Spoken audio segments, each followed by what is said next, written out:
This is a Victorian rider, 10-year-old, 17-1 brown, warm blood, thoroughbred cross gelding by Triathlete, and it's owned by Katja Weimann.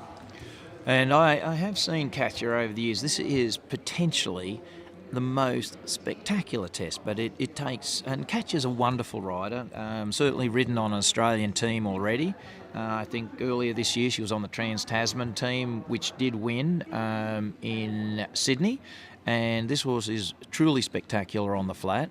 He lives on the edge, so Katja will have to use every skill that she has. She's very skilled, but she'll need every bit skill there to contain him. He is a flamboyant horse, but this definitely is a chance of challenging Will. So here we go. It was a nice halt and salute, Rosie. Yeah, it was, and you know, you can see with a little bit the warm blood cross, there's just that extra power in there, and flamboyance and expression in that. Medium trot, yeah, the medium trot looks spectacular with that challenge, Will. Yeah, I think maybe just... She's on track? Yeah, yep. Shoulder in here? Just perhaps lost a tiny bit of rhythm there at the end in the medium trot, but there again, that's very expressive. I would have said just got to the centre line a fraction early. Well, here she comes for the extended. Got to be super duper accurate, but yeah, beautiful expression in this. Ooh, a little skip. Again, just that always the problem when you got such massive movement. Just that little bit of tension there, but yeah, very beautiful. Here comes the halt. So I think it's a 5-step rein-back. Not quite square there. It's difficult from our angle, but I think that Christoph Hess won't like 2, 3, 4, 5, 6. That's a little spillage. Again, really difficult to just ride exactly what the test says. It sounds simple to do, but it's really hard to put into practice.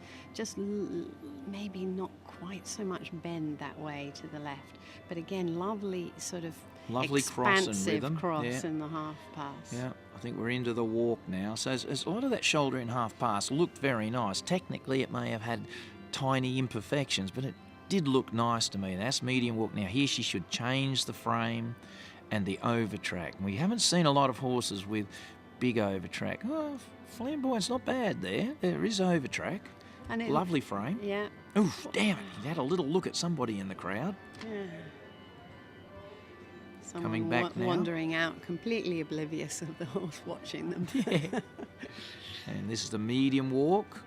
I must say, I think I remember saying when Will did the extended walk there, it was very purposeful. It was very... Right. And just, again, a tiny little bit of tension there. Oh, and he picked up the wrong lead there, and that's what happens. You will have horses that have never picked up the wrong lead, but when you get in here and they're fractionally anxious, they make mistakes that just are so out of character, but that is so part of competing. You can see Flamboyant blowing his nostrils there and just throwing his head down a little bit. He is definitely a tough customer, a little anxious, a little wound up, and Katja will be throwing everything she's got to try and keep him calm and stay with her. Good counter, Aussie. Yeah, he's got really nice, powerful canter, and unfortunately a late change, but at least it was on the marker within the rhythm. Did you think that was a late change? It was a late change. Oh, right, late change. I thought it was clean, but you see, that's the problem. The judges as well, they'll make their call. It doesn't really matter what Rosie and I have to say. What do you think about that extended canter? Yeah, I think she went for it a bit. Beautiful. Yeah. Beautiful. Oh, since I've been sitting here, that was far and away the most expressive. Like this does look like a really fancy combination. It's quite hard to see from this angle, that this long side here, as to how straight the canter is, or because we're just, I guess that's... I think he's bubbling, she's throwing... Yeah. Oh, he's really taking some controlling, and she's done a great job. Upset her. She's managed to contain Flamboyant. Here we go for that. Oh, nice clean change. He did a clean change, but he went early. Katja's elected to correct him, Yeah. And so that does mean that she'll actually score for the change on the centre line. So it's an interesting decision that, and he did do a clean change that time, Rosie. Yeah, both clean changes.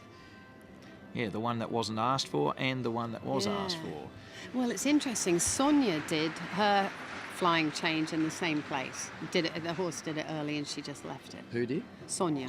Yeah, so it'll be interesting because, if you make a decision to leave it that early, the judges may well decide that the horse hadn't executed the flying change on the centre line, and so you stand to perhaps get a course mistake, error, yeah. and Katja has decided that she would start the canter and make sure that she did do a flying change on the centre line. So I think she probably stands to lose marks for having lost the counter canter, but she should actually get a good score for the flying change itself. Yeah, I mean, the change itself was fine. So an interesting sort of selection of tactics there.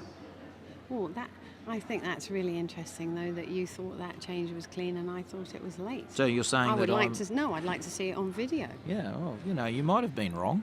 Yeah, well, I might have been wrong. I'm a little worried now. Anyway, so we're just having a look here, and You have got your short sight glasses on there. thank you. We've I think Joe Waldron and Springvale All Black there has a score of 55.80 penalties, so that's got him up into 4th place. So we still have Will Enzinger charging along there in the lead. Do you want coffee? And the thing to go through, the barrier to go through is 43.8 penalties, or in dressage terms, 70.77%. That will take some real knocking over. And we're waiting right this moment for Kira